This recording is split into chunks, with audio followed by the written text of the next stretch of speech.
What is going on, you guys? Alex Chasen back here with a brand new video. Hopefully you're having a great day, afternoon, or night, wherever you guys are in this world. And as we all know, this offseason, Jordan Poole was traded from the Golden State Warriors in exchange for Chris Paul.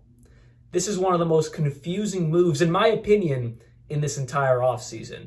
And it starts with, yes, Chris Paul is older, but Jordan Poole was only ascending, averaged 20 points per game last season, just for an example of an ascending star in this league. Now, I know in the playoffs he kind of fell off versus their championship run the year prior to that, but at the end of the day, this is one of the most confusing moves of this entire offseason.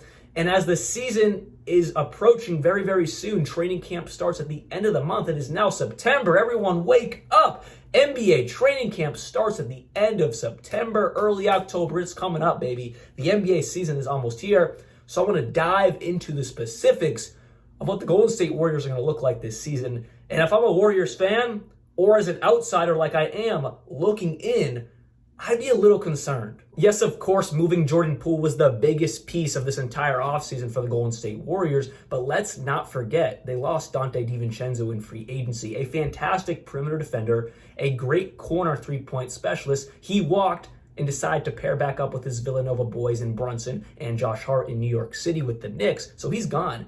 They lost Poole and Donte DiVincenzo. Like I said before, of course, Poole was the major piece in all of that, but DiVincenzo was a great role player, and they didn't really fix that hole. In Chris Paul's introductory press conference, he was basically asked by the Golden State media, are you okay with coming off the bench for this roster, for this rotation? Coming off the bench, playing with the second unit that's a lot younger than the Warriors of the past have been with JK and Moses. Just what do you think of their depth, their bench players that you might be playing alongside? You coaching? No. Oh, okay. Well, I don't know what the situation is going to be yet.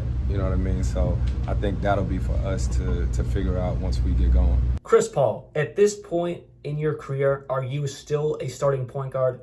I can lean towards yes. But in this exact situation with the Golden State Warriors, absolutely not. A lineup of Chris Paul, Steph Curry, Klay Thompson, Andrew Wiggins, and Draymond Green, that starting five, yes, the Warriors are famous for small ball lineups, but that's way too small ball. And also, Stephen Curry should not be a shooting guard. He is the definition of a point guard. I do not need to explain Stephen Curry. He should be leading the front, leading the pack for this Golden State Warriors rotation at point guard. Chris Paul, and I believe the Golden State Warriors are on the same page here, at least I would hope so. Chris Paul, without a doubt, should be leading this second unit. It is already lacking as it is. It was lacking last season, and it got even worse, in my opinion, looking into this season. Right now, if Chris Paul does not come off the bench, GP2, Gary Payton is your best guard off the bench. Then Corey Joseph, Dario Saric, Jonathan Kuminga, Moses Moody. It's not that good. And then you got Trace Jackson Davis, your rookie.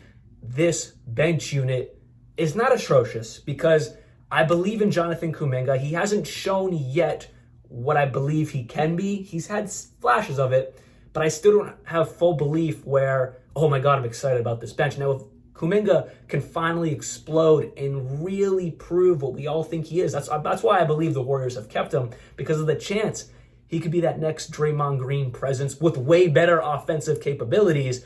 I think that's why they're keeping him.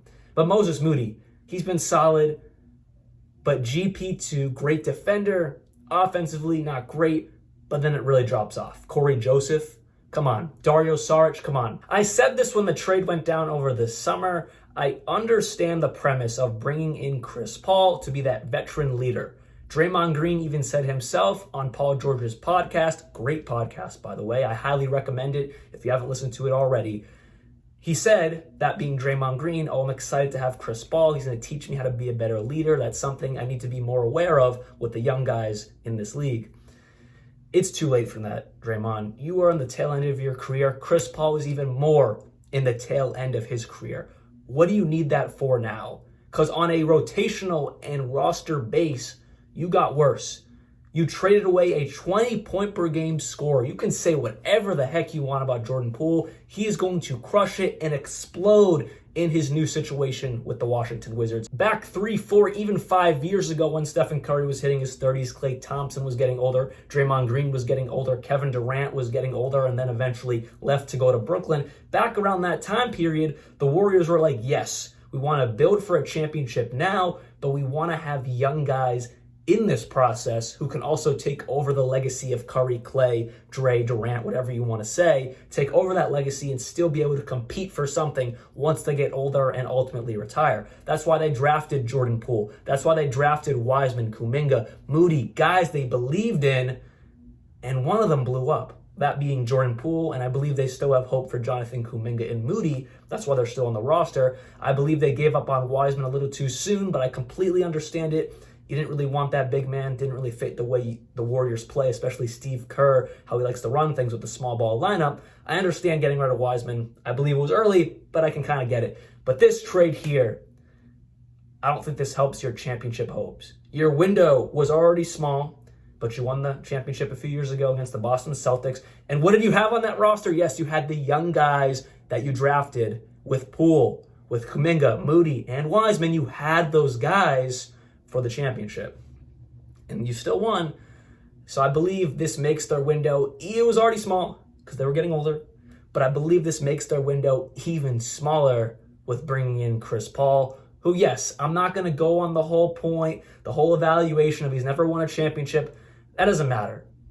I don't believe that matters with anyone. I still think he's a fantastic player, but right now in his career, I think it's the wrong time to bring Chris Paul to the Golden State Warriors, and their window, I believe, is officially closed by making this trade. So hopefully you guys did enjoy this video, and yes, you just heard me. I said the Warriors window has officially closed to win a championship. And watch me eat my words in 6 months. I wouldn't be surprised. You never know what Steph, Clay, and Dre are going to do. But by bringing in Chris Paul, it looks nice. But look at what they traded, and I believe it is a huge loss. It will end up backfiring in trading Jordan Poole. Whatever the inside issues were, it seemed like they kind of solved themselves as the season went on. So I don't even really know if that's a great excuse in why they traded Jordan Poole. But Jordan Poole, I believe he's going to explode in his new situation with the Washington Wizards. He is A1, Kuzma is AB, or 1A and 1B. I think, no, yeah, 1A and 1B. You know what I was trying to say. And I believe that situation is going to be great. And the Wizards, after losing Bradley Beal for absolutely nothing because Beal had his no trade clause, and they basically had to give him up for a bag of chips, they made the deal for Jordan Poole.